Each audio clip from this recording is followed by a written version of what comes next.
आज हम डिस्कस करने जा रहे हैं हमारा next topic, that is Gauss law in magnetism. Gauss law in magnetism. इससे पहले हमने पढ़ा था इलेक्ट्रोस्टैटिक्स के अंदर गॉस लॉ। इलेक्ट्रोस्टैटिक्स के अंदर जो हमने गॉस लॉ पढ़ा था उसके अंदर क्या था हमारे पास, that total electric flux. Flux कौन सी थी वहां पर, इलेक्ट्रिक फ्लक्स। तो हमने सबस्क्रिप्ट लिया था phi e over a close surface s। जो क्लोज सरफेस s था, कंडीशन थी हमारा जो सरफेस है दैट शुड बी बाउंडेड और closed is equal to 1/epsilon times of total charge enclosed by the surface. ये हमने पढ़ा था गॉस लॉ इन इलेक्ट्रोस्टैटिक्स के अंदर। अब ये जो टर्म है यहाँ पर इलेक्ट्रिक फ्लक्स, इलेक्ट्रिक फ्लक्स का मतलब क्या था, किसी भी एरिया से total number of electric field lines जो क्रॉस होंगी that will represent the electric flux. तो similarly Gauss law in magnetism को स्टडी करने के लिए सबसे पहले हमें पता होना चाहिए मैग्नेटिक फ्लक्स के बारे में। मैग्नेटिक फ्लक्स हम पहले भी डिस्कस कर चुके हैं। मैग्नेटिक फ्लक्स को डिनोट करेंगे फाई। अगर इलेक्ट्रिक फ्लक्स है तो सबस्क्रिप्ट हमने यूज किया है ई। मैग्नेटिक फ्लक्स है तो सबस्क्रिप्ट हम यूज करेंगे डी। मैग्नेटिक फ्लक्स को कैसे डिफाइन करेंगे, total number of, instead of electric field lines क्या यूज करेंगे यहाँ पर हम, मैग्नेटिक फील्ड लाइंस। तो मैग्नेटिक फ्लक्स क्या होगी, टोटल नंबर ऑफ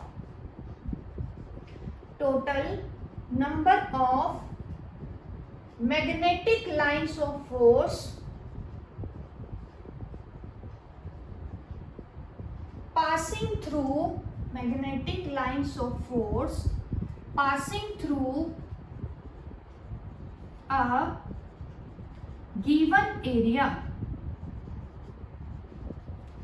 अब मैग्नेटिक फ्लक्स हमें पता है कि किसी भी एरिया से जो number of magnetic lines of force cross करेंगी, जितनी डेंसिटी होगी मैग्नेटिक फील्ड लाइंस की पर यूनिट एरिया, उसको हम बोलेंगे मैग्नेटिक फ्लक्स। तो इसी का यूज करते हुए हम पढ़ेंगे Gauss law in magnetic flux, magnetism. Electrostatics के अंदर टोटल इलेक्ट्रिक फ्लक्स किसी भी क्लोज सरफेस पे क्या थी, 1/epsilon times of total charge enclosed by the surface. Similarly Gauss law in magnetism क्या होता है देखेंगे सभी, दैट टोटल मैग्नेटिक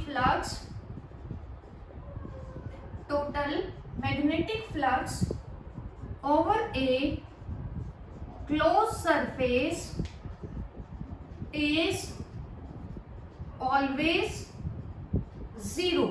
किसी भी क्लोज सरफेस की मैग्नेटिक फ्लक्स जो होगी वो हमेशा जीरो के बराबर होगी। तो दोनों में डिफरेंस क्या है, वहां पर तो था राइट हैंड साइड में 1/epsilon times of total charge, whereas total magnetic flux जो होगा क्लोज सरफेस पे वो हमेशा कितना होगा, जीरो। तो देखेंगे मैथमेटिकल एक्सप्रेशन क्या यूज करेंगे, क्लोज सरफेस के लिए हमने सर्कल यूज किया, मैग्नेटिक फ्लक्स है तो यहाँ पर क्या लेंगे फाई बी, ओवर एक क्लोज सरफेस ले रहे हैं तो क्या आ जाएगा, ds is equal to zero.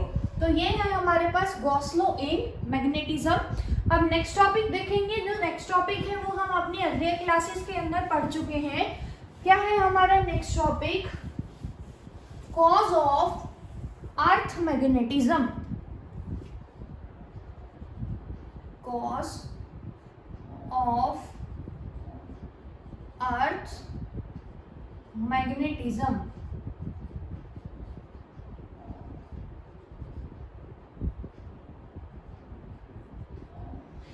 अब जो अर्थ है हमने पढ़ा था वो किसका बिहेव कर रही है, एज ए मैग्नेट। कैसे हमने एक्सप्लेन किया था इसको, जब अर्थ के अंदर हम किसी भी स्पेस के अंदर किसी भी पॉइंट पर जब किसी मैग्नेट को फ्रीली अलाइन करेंगे तो प्रॉपर्टी क्या थी, वो मैग्नेट खुद को अलाइन करेगा इन नॉर्थ साउथ डायरेक्शन। तो वहां से हमने कंक्लूजन निकाला था कि जो अर्थ है वो इटसेल्फ बिहेव करेगा एज अ ह्यूज मैग्नेट। अब जो अर्थ का मैग्नेटिज्म है उसका कॉज क्या है देखेंगे, क्योंकि हमें पता है अर्थ क्रस्ट के अंदर क्या होते हैं, large number of ions particles होते हैं। अब अर्थ की प्रॉपर्टी है कि वो रोटेट करेगी अपनी एक्सिस के अबाउट। जब अर्थ रोटेट करेगी अपनी एक्सिस के अबाउट तो क्या होगा देखेंगे, जो आयंस, मॉलिक्यूल्स, एटम्स होंगे वो सब भी क्या करेंगे, रोटेट करेंगे। अब रोटेशन ऑफ चार्ज पार्टिकल से हमें पता है क्या बनेगा, करंट बनेगा। तो क्योंकि अर्थ रोटेट कर रही है उसकी वजह से क्रस्ट के अंदर जितने भी आयंस और मॉलिक्यूल्स हैं वो सभी भी रोटेट करेंगे, उनके रोटेशन की वजह से करंट प्रोड्यूस होगा। और हमें पता है ऑर्स्टीड एक्सपेरिमेंट से a current carrying conductor behaves as a magnet. तो क्योंकि वो करंट प्रोड्यूस करेंगे लार्ज नंबर ऑफ आयंस और मॉलिक्यूल्स की रोटेशन, तो उसकी वजह से मैग्नेटिज्म भी होगा। तो वहीं से कंक्लूजन निकाला गया है कि अर्थ किसका बिहेव करेगी, एक मैग्नेट का बिहेव करेगी। अब नेक्स्ट टॉपिक आता है हमारे पास मैग्नेटिक एलिमेंट्स। पहले डेफिनेशन लिख देती हूँ मैं, फिर एक्सप्लेन करेंगे इसको।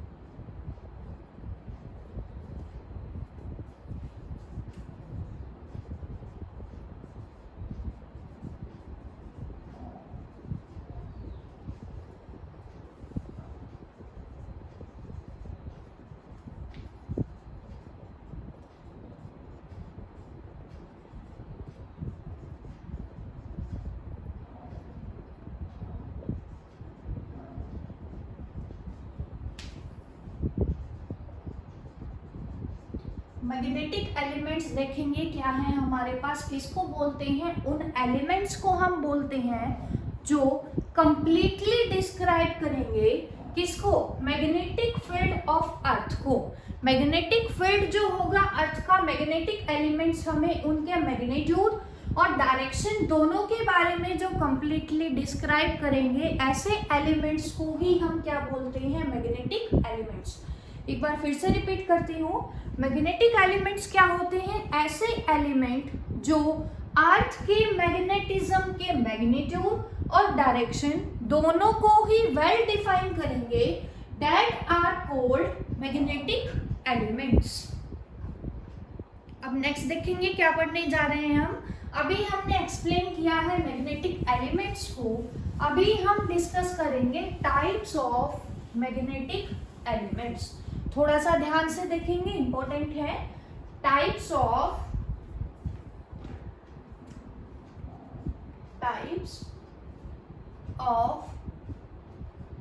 मैग्नेटिक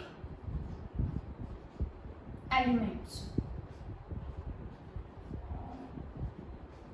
अभी हमने एक्सप्लेन किया था कि जो मैग्नेटिक एलिमेंट्स हैं वो क्या होते हैं हमारे पास, ऐसे एलिमेंट्स जो अर्थ के मैग्नीट्यूड की डायरेक्शन और मैग्नीट्यूड दोनों ही हमें कंप्लीटली डिस्क्राइब करेंगे, उन्हीं को हमने रेफर किया है एज मैग्नेटिक एलिमेंट्स। अब जो फर्स्ट टाइप हम डिस्कस करने जा रहे हैं मैग्नेटिक एलिमेंट्स की, उसका नाम क्या है देखेंगे, मैग्नेटिक इंक्लिनेशन। Magnetic inclination. तो अलग अलग टाइप्स हम पढ़ेंगे किसकी, मैग्नेटिक एलिमेंट्स की। सबसे पहली टाइप जो हम डिस्कस करने जा रहे हैं, मैग्नेटिक 3 टाइप है। पहले इंक्लिनेशन से एक्सप्लेन कर लेते हैं हम डेक्लिनेशन, ताकि आपको बेसिक कंसेप्ट क्लियर हो जाए about the properties of the magnet. तो सबसे पहले क्या है हमारे पास, मैग्नेटिक डेक्लिनेशन। तो यहाँ पर आपको पता होना चाहिए कि मैग्नेटिक डेक्लिनेशन का जो सिंबल है एट फर्स्ट वो क्या होता है हमारे पास, थीटा। अब क्योंकि मैग्नेटिक डेक्लिनेशन को हम थीटा से रिप्रेजेंट कर रहे हैं, तो होता क्या है मैग्नेटिक डेक्लिनेशन। मैग्नेटिक डेक्लिनेशन देखो क्या होता है, सपोज करो ये क्या है हमारे पास कोई मैग्नेट जिसके हमने लिए हैं 2 pole, that is north pole and south pole. अब नॉर्थ पोल और साउथ पोल से एक एक्सिस जो पास होती है ना बेटा, उस एक्सिस को, an axis which is passing through the north pole and south pole of a magnet, उसको हम नाम देते हैं मैग्नेटिक एक्सिस। Magnetic axis. एक होती है हमारे पास ज्योग्राफिकल एक्सिस। सपोज करो इस मैग्नेट को हमने सस्पेंड किया है, किसी थ्रेड की हेल्प से फ्रीली सस्पेंड किया है। अब मैग्नेट क्या करेगी, खुद को अलाइन करना चाहेगी इन नॉर्थ साउथ डायरेक्शन। तो अब देखेंगे, अब क्योंकि मैग्नेट रोटेट करती है एक पर्टिकुलर एक्सिस के अबाउट, और जिस एक्सिस के अबाउट वो रोटेट करती है उस एक्सिस को हम बोलते हैं ज्योग्राफिकल एक्सिस। तो सपोज करेंगे ये क्या है हमारे पास, ज्योग्राफिकल एक्सिस। तो इस एक्सिस को जिसके अबाउट अर्थ रोटेट कर रही है उस एक्सिस को हम बोल रहे हैं ज्योग्राफिकल एक्सिस। अब ज्योग्राफिकल एक्सिस के अंदर देखो ये जो पॉइंट होगा इसको बोलेंगे SG, south pole of geographical axis, और इसको बोलेंगे north pole of geographical axis, क्योंकि हमें पता है अपोजिट पोल की तरफ टेंड करेगा किसी भी मैग्नेट का, नॉर्थ पोल या साउथ पोल। तो जिस एक्सिस के अबाउट मैग्नेट रोटेट करती है उसको हमने बोला ज्योग्राफिक एक्सिस, ज्योग्राफिकल एक्सिस। अब हमें डिफाइन करना है मैग्नेटिक डिक्लिनेशन को। तो मैग्नेटिक डिक्लिनेशन देखो क्या होता है, स्मॉल एंगल। स्मॉल एंगल मतलब एंगल को हमने ले लिया थीटा। तो स्मॉल एंगल किसके बीच में, between the magnetic axis and geographical axis, इसके बीच में जो एंगल होगा उसी को हम बोलते हैं मैग्नेटिक डिक्लिनेशन। तो एक डेफिनेशन तो ये होगी in terms of magnetic axis and geographical axis, that angle between magnetic axis and geographical axis is known as magnetic declination। अब सेकंड आता है हमारे पास, अगर हम प्लेन के टर्म्स में डिफाइन करें तो मैग्नेटिक प्लेन आपको पता होना चाहिए सबसे पहला। दूसरा आपको क्या पता होना चाहिए, ज्योग्राफिकल प्लेन पता होना चाहिए। दोनों का मतलब क्या है। अब देखो मैग्नेटिक प्लेन का मतलब क्या है, एक वर्टिकल प्लेन जो नॉर्थ और साउथ एक्सिस, जो साउथ पोल है किसी भी मैग्नेट से, वहां से जो पास होगा वर्टिकल प्लेन उसको हम बोलते हैं मतलब मैग्नेटिक प्लेन, मैग्नेटिक प्लेन। अब दूसरा आता है vertical plane passing through north pole and south pole of a magnet, उसको हमने नाम दे दिया मैग्नेटिक प्लेन। दूसरा आता है ज्योग्राफिकल प्लेन। ज्योग्राफिकल प्लेन हमारे पास क्या होता है, अब देखो ये थी ज्योग्राफिकल एक्सिस। सपोज करो यहाँ S है हमारा, यहाँ N है, तो vertical plane passing through geographical axis is known as geographical plane. ये आ गया हमारे पास।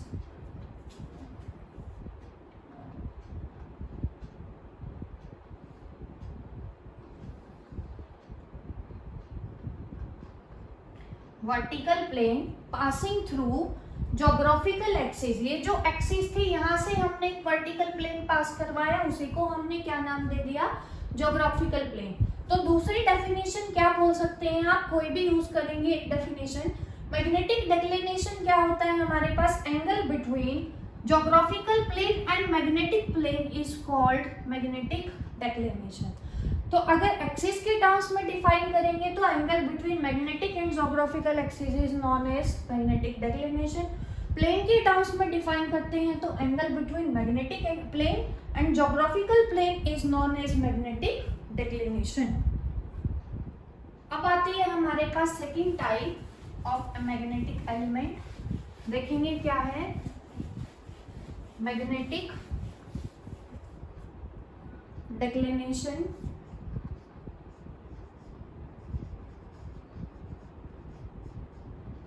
मैग्नेटिक डिक्लिनेशन और मैग्नेटिक डिप, इसका सिंबल होता है बेटा हमारे पास डेल्टा। तो मैग्नेटिक डिप और मैग्नेटिक डिक्लिनेशन का, सॉरी हाँ डिक्लिनेशन का इंक्लिनेशन आएगा, डिक्लिनेशन तो हम पढ़ चुके हैं ना, मैग्नेटिक इंक्लिनेशन और मैग्नेटिक डिप। इसके लिए आप लोगों को क्या पता होना चाहिए, दैट मैग्नेटिक इंक्लिनेशन और मैग्नेटिक डिप क्या होता है हमारे पास, वो एंगल, क्योंकि डिफाइन करते हैं इन टर्म्स ऑफ एंगल। कौन सा angle, which the total strength of earth magnetic field earth magnetic field makes with horizontal line in magnetic plane, magnetic plane. और मैग्नेटिक प्लेन की जगह आप क्या यूज कर सकते हैं बेटा, मेरिडियन भी यूज कर सकते हैं, जो भी आपको सुटेबल लगे आप लोग वो यूज करेंगे। तो मैग्नेटिक इंक्लिनेशन और डिप क्या होता है, वो एंगल जो अर्थ का टोटल मैग्नेटिक फील्ड बनाएगा, किसके साथ बनाएगा, मैग्नेटिक मेरिडियन के, मैग्नेटिक प्लेन के हॉरिजॉन्टल लाइन के साथ बनाएगा। देखेंगे मैं डायग्राम के अंदर दिखाती हूँ आप सभी को। सबसे पहले हमने बना लिया ज्योग्राफिक मैग्नेटिक प्लेन। ये तो क्या था हमारे पास, मैग्नेटिक प्लेन, जो प्लेन किसी भी मैग्नेट के नॉर्थ और साउथ पोल से पास हो रहा है उसी को हम क्या बोलते हैं, मैग्नेटिक प्लेन और जो मैग्नेटिक मेरिडियन। ठीक है, प्लेन और मेरिडियन कोई भी वर्ड यूज कर सकते हैं। दूसरा हमने अभी पढ़ा था एक वर्ड ज्योग्राफिकल प्लेन, ये पढ़ा था। तो ज्योग्राफिकल प्लेन देखेंगे क्या है, डिफाइन करते हैं vertical plane passing through geographical axis. तो ये तो हमने दिखाया था first type, that is magnetic declination. अब यहाँ पर जो है हमारे पास देखेंगे, अगर आपको एंगल दिखाना है मैग्नेटिक डिप, मैग्नेटिक डिप की अगर मैं बात करूं तो मैग्नेटिक डिप क्या है, वो एंगल जो अर्थ का magnetic field horizontal line in plane, magnetic plane. अब मैग्नेटिक प्लेन की हॉरिजॉन्टल लाइन ये है हमारे पास, अर्थ का टोटल मैग्नेटिक फील्ड जो इसके साथ एंगल बनाएगा that is called magnetic dip. तो total angle made by earth magnetic field with horizontal line in magnetic meridian is known as magnetic dip. अब देखेंगे last type of magnetic element, that is horizontal component. Horizontal component, horizontal component का मतलब क्या है, अब ध्यान से देखेंगे आप लोग। हॉरिजॉन्टल कंपोनेंट क्या होता है,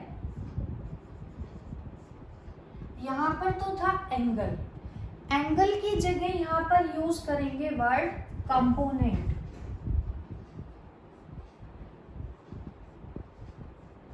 कंपोनेंट किसका कंपोनेंट लेंगे, total strength of earth magnetic field का कंपोनेंट, जो एंगल बनाएगा किसके साथ, horizontal line in magnetic meridian के साथ, उसी को हम बोलेंगे बेटा कंपोनेंट।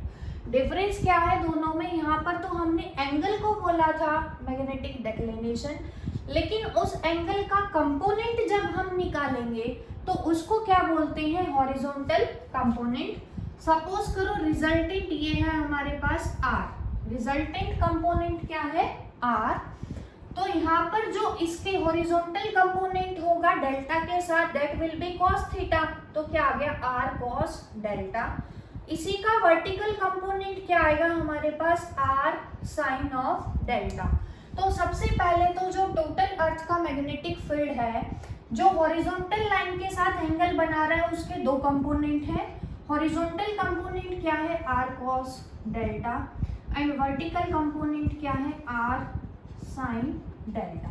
हमें निकालना है रिजल्टेंट दोनों का।